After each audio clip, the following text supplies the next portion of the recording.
우리 옆에 분들하고 한번 인사하시죠. 참 잘 오셨습니다. 네, 또 이렇게도 인사하겠습니다. 당신은 하나님의 교회입니다. 네, 반갑습니다. 우리는 이번 한 달간 교회에 대해서 다루고 있습니다. 여러분, 교회 하면 무엇일까요? 교회 하면 우리는 보통 건물을 교회라고 생각을 합니다.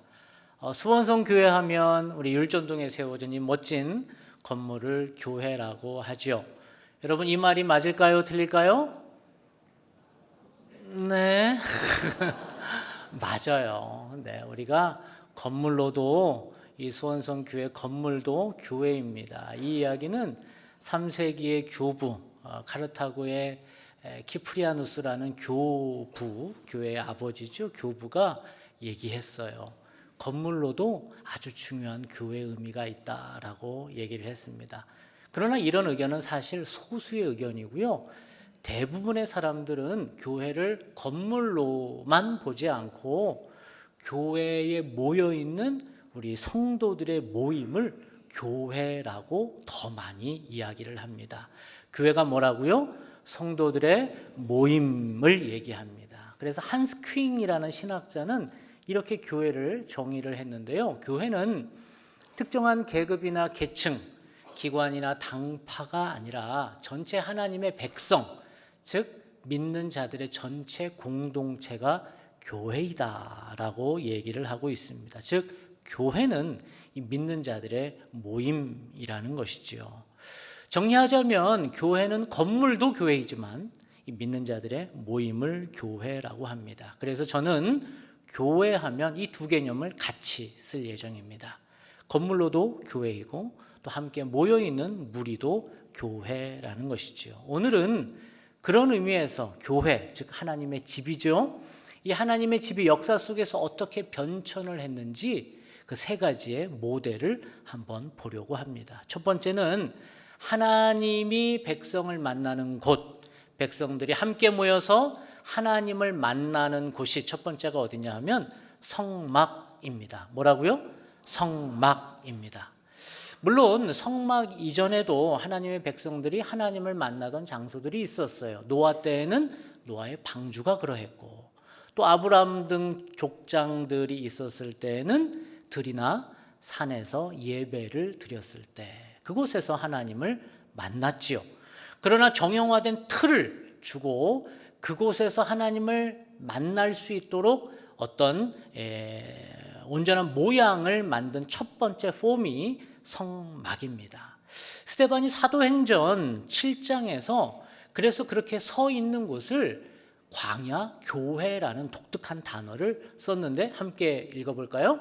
시내산에서 말하던 그 천사와 우리 조상들과 함께 광야 교회에 있었고 또 살아있는 말씀을 받아 우리에게 주던 자가 이 사람이라. 이 사람 누구예요? 모세를 통해서 하나님이 정형화된 틀을 받았다는 거예요. 그곳을 광야교회라고 불렀다는 것입니다. 그리고 더 나아가 7장 44절은 또 이렇게 얘기를 합니다. 시작.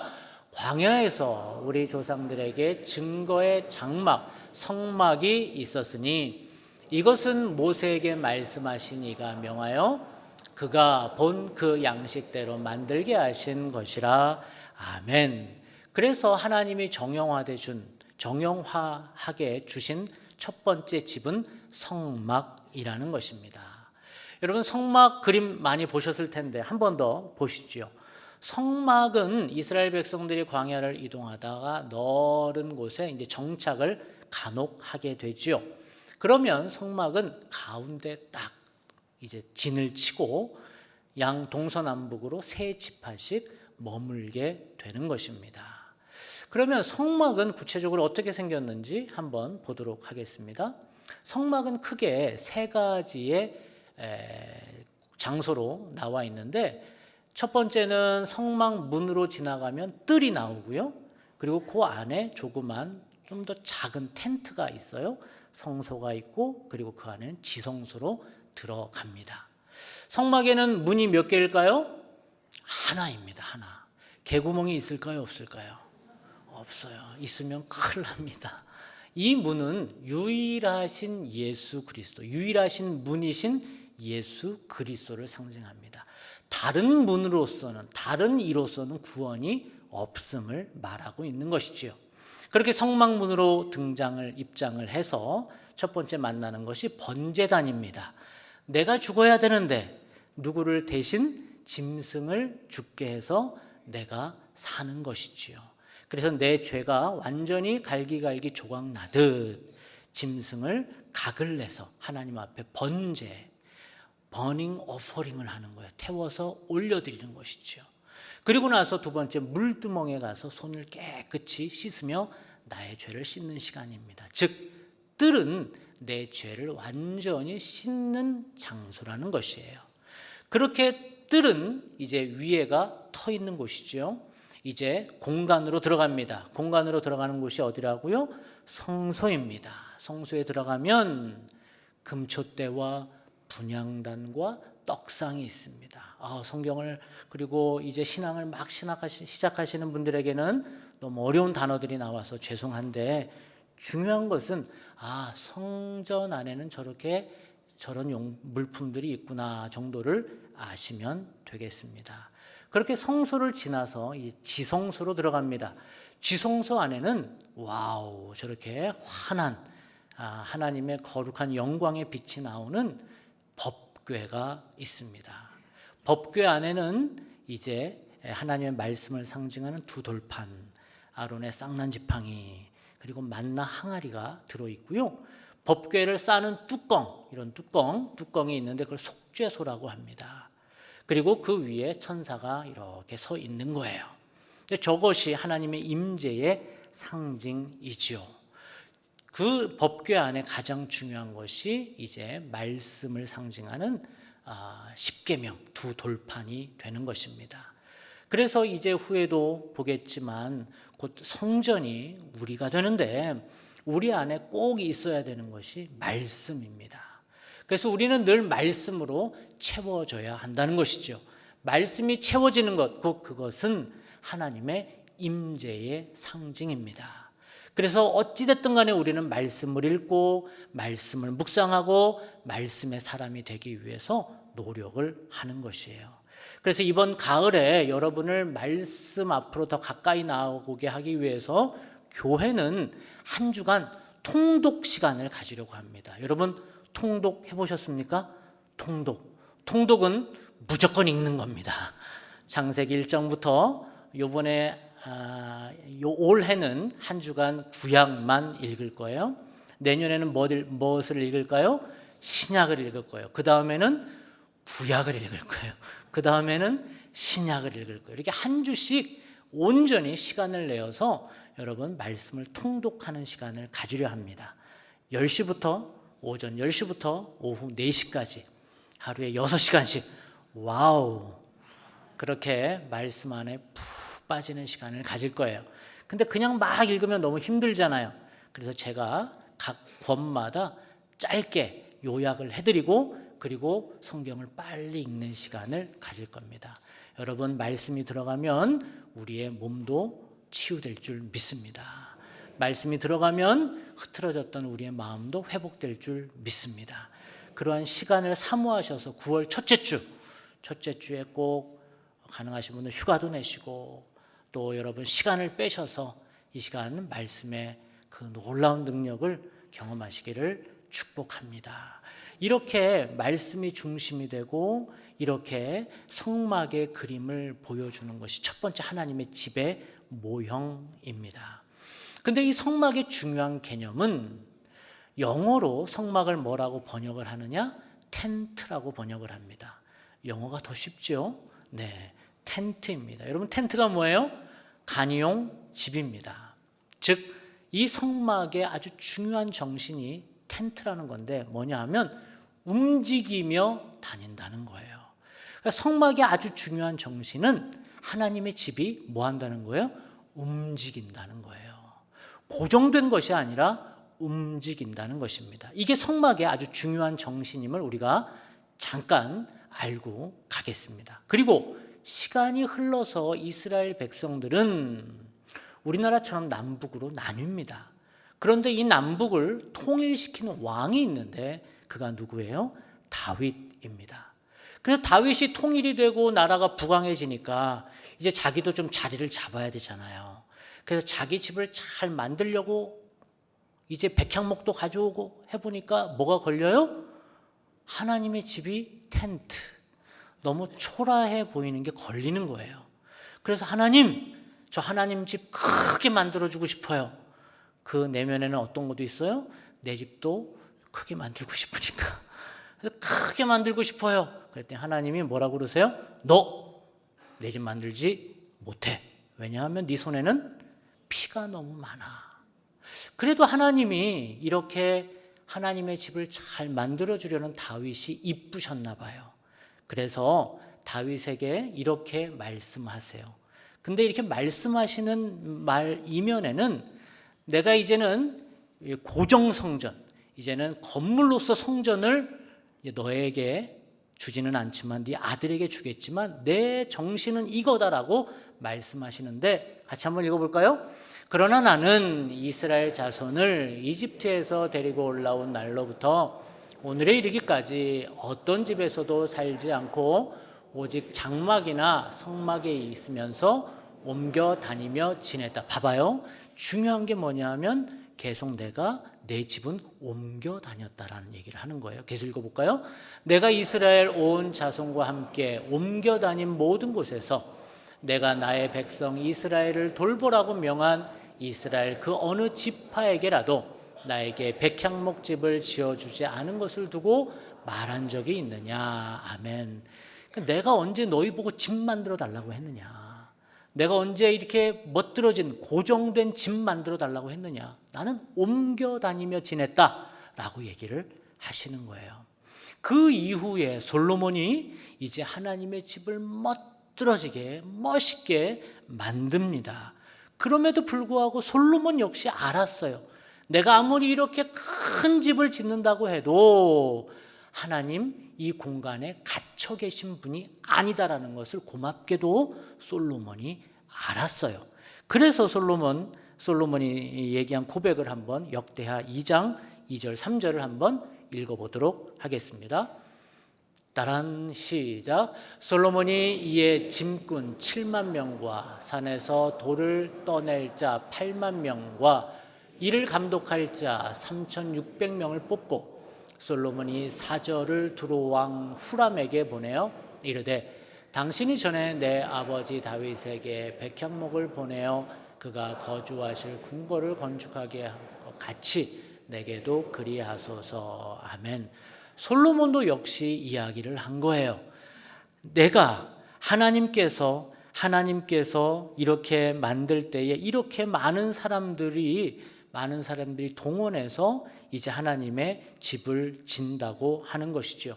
그럼에도 불구하고 솔로몬은 이렇게 어마무시한 사람들이 동원이 된다고 할지라도 하나님은 이곳에 갇혀 계신 분이 아니라는 것을 알았습니다. 역대하 2장 6절 말씀도 같이 한번 읽어보겠습니다. 시작. 누가 능히 하나님을 위하여 성전을 건축하리요.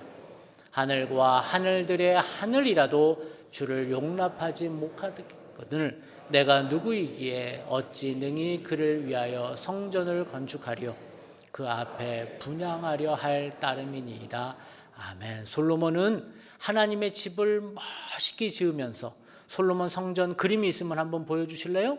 멋있게 지은 그림입니다. 와우, 멋있죠. 저렇게 멋있는 성전을 지었음에도 불구하고 솔로몬은 알았어요. 어찌 하나님이 이 공간에만 갇혀 계실 분이겠습니까? 하늘이라도 그를 가둘 수 있겠습니까? 라고 얘기하며 하나님은 너무나 크시고 그리고 고정된 공간에만 계신 분이 아니라는 것을 솔로몬이 알았던 겁니다. 이렇게 성막에서 그 다음은 뭘로 갔어요? 고정 성전으로 하나님의 집이 변했습니다. 그럼에도 불구하고 이들은 알았습니다. 하나님의 집은 움직이는 것이고 하나님은 갇혀 계실 분이 아니라는 거예요. 이후에 성전은 계속 변합니다.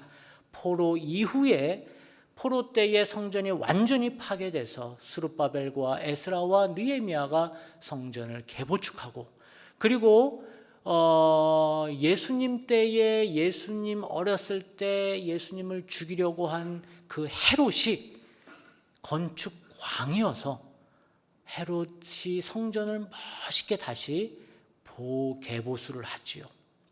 그랬을 때 제자들이 예수님에게 와서 성전이 놀랍다고 이야기를 한 것 같아요. 그러자 예수님이 제자들에게 이렇게 말씀하시는데요. 마태복음 24장입니다. 시작. 예수께서 성전에서 나와서 가실 때에 제자들이 성전 건축물을 가리켜 보이려고 나오니 대답하여 이르시되 너희가 이 모든 것을 보지 못하느냐? 내가 진실로 너희에게 이르노니 돌 하나도 돌 위에 남지 않고 다 무너뜨려지리라. 아멘. 예수님은 화려한 성전을 보고 넋이 빠져 있는 제자들에게 단호하게 말씀하십니다. 이 성전은 돌 하나도 돌 위에 남아있는 것이 없도록 다 무너지리라 말씀하십니다. 그리고 오늘 본문 요한복음의 말씀에 보면 예수님은 이 성전을 헐어버리고 내가 사흘 만에 짓겠다라고 말씀을 하시는데 요한복음 2장 19절입니다. 예수께서 대답하여 이르시되 너희가 이 성전을 헐라 내가 사흘 동안에 일으키리라. 아멘. 성전은 하나님의 집입니다. 성자 예수님은 하나님이십니다. 그럼 그 성전은 예수님의 집이지요. 그런데 어찌하여 예수님은 당신의 집을 헐어버리라 말씀하셨을까요? 그것은 인간들이 한 곳으로 하나님은 이곳에만 계시다라고 국한시키면서 그리고 국한시키면서 자기의 소유로 여기고 그러면서 그곳에서는 예배하고 기도하는 곳이 아니라 이제는 강도의 소굴로 이제는 장사치의 시장으로 만들어버리는 그들의 욕망을 하나님이 회파해버리기를 원하셨던 것입니다. 인간들은 그렇게 말할 수 있었습니다. 하나님 그곳에만 계세요. 하나님 움직이지 마세요. 내 삶에 관여하지 마세요. 교회는 건물이니까 주님의 날은 일요일 하루니까 교회에서만 계셔요. 그리고 일요일만 계셔요. 저는 돌아다니면서 제 마음대로 살게요. 움직이지 마세요. 거기만 계세요. 월화수목금토 내 마음대로 살겠습니다. 일요일에만 계세요. 이런 식으로 하나님을 고정시켜버리고 이런 식으로 하나님을 제한시켜버리는 인간들의 마음을 다 헐어버리겠다고 예수님 말씀하시는 겁니다. 그래서 예수님은 고정된 성전이 아니라 즉 하나님의 집을 완전히 그 개념을 바꾸어 버리십니다. 어떻게 바꾸어요? 이제는 성막에서 고정된 성전으로 그리고 고정된 성전에서 어떻게 바꿔요? 인격 성전으로 바꿉니다. 뭘로 바꾼다고요? 인격 성전으로 바꿉니다. 그러면서 예수님은 이제는 내가 너희 안에 임재하겠다. 이제 너를 내 성전으로 삼겠다. 내가 너 몸 안에 내 몸 안에 이제는 자리하겠다라고 말씀하십니다. 그러나 유대인들은 이 말을 이해하지 못합니다. 아니 이 성전을 우리가 46년 동안 졌는데 어찌 네가 3일 만에 다시 짓겠다라고 말하며 신성모독죄라고 당장 예수님을 잡아들일 기세였습니다. 그래서 20절에 보면 그들은 이렇게 말합니다. 유대인들이 이르되 이 성전은 46년 동안의 지었건을 내가 3일 동안에 일으키겠느냐 하더라. 그러나 예수님은 성전된 자기 육체를 말씀하시는 것입니다. 여러분 왜 예수님은 3일 만에 짓겠다라고 얘기하시는 걸까요? 그것은 예수님이 죽으시고 부활하신 그 기간이 며칠이에요? 3일인 거예요. 다른 말로 하면 인격 성전이 되는 비결은 예수님의 죽으시고 부활하심을 믿는 자들, 곧 3일 안에 일어난 놀라운 세계사적 사건을 내 마음으로 믿는 모든 사람은 우리의 몸을 뭐로 바꾸신다고요? 성전 삼아 주시겠다는 것입니다. 이제는 예수님은 성전의 개념을 바꾸셨어요. 이동식 텐트, 성막에서 고정식 성전에서 이제는 어떻게 해요? 인격 성전으로 바꾸신 것입니다. 그래서 22절에 당시의 제자들도 이 말이 무슨 말인지를 몰랐다고 얘기합니다. 22절은 이렇습니다. 죽은 자 가운데서 살아나신 후에야 제자들이 이 말씀하신 것을 기억하고 성경과 예수께서 하신 말씀을 믿었더라. 아멘. 이 말은 오직 성령이 임한 이후에나 깨닫게 되는 말씀이라는 것입니다. 이렇게 성전의 개념이 바뀐 것입니다. 하나님의 움직이는 성막에 임재하셨던 하나님, 이제는 솔로몬이 지었던 고정 성전에도 임재하셨던 하나님, 이제는 예수님의 죽으심과 부활하심을 믿는 모든 자들에게 임하시는 하나님의 집이 어디가 된 거예요? 우리가 된 것입니다. 바로 여러분의 몸이 하나님의 집인 줄 믿으시기 바랍니다. 그래서 사도 바울은 고린도전서 3장 16절에 이렇게 이야기하는 것입니다. 시작.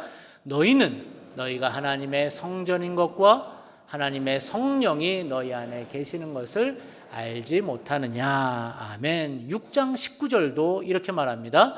너희 몸은 너희가 하나님께로부터 받은 바 너희 가운데 계신 성령의 전인 줄을 알지 못하느냐. 너희는 너희 자신의 것이 아니라. 아멘. 이렇듯 이제는 우리의 몸이 하나님의 성전이 되는 것입니다. 여러분의 몸이 하나님의 집이 된 줄 믿으시기 바랍니다. 그래서 이제는 우리가 이 공간 안에, 내 몸 안에 우리 하나님이 일하실 수 있도록, 그리고 하나님이 나를 통해 하나님의 일을 하실 수 있도록 우리가 준비하고 열어드려야 한다는 것이지요. 예전에 제가 한번 당태종의 3가지의 거울에 대한 얘기를 해드린 적이 있습니다. 기억이 나시려고 마시려고 하시죠? 당태종에게는 3가지 자기를 보는 거울이 있다고 말씀드렸어요. 첫 번째 거울은 동감이에요. 청동 거울로 늘 자기는 자기의 외모도 보고 뭐가 묻었나 안 묻었나 본다는 것이지요. 여러분도 오늘 아침에 나오실 때 거울 보셨잖아요. 그 거울이 있고, 두 번째는 사감이라고 해서 정치를 할 때에 역사책이 자기를 보게 해주는 거울이 된다고 그런 얘기를 합니다. 역사를 읽으면서 역사책을 통해서 내가 어떻게 정치를 해야 될지를 알게 된다고 당태종은 이야기했어요. 그리고 3번째, 늘 나에게 싫은 소리를 하는 신하가 한 명이 있었어요.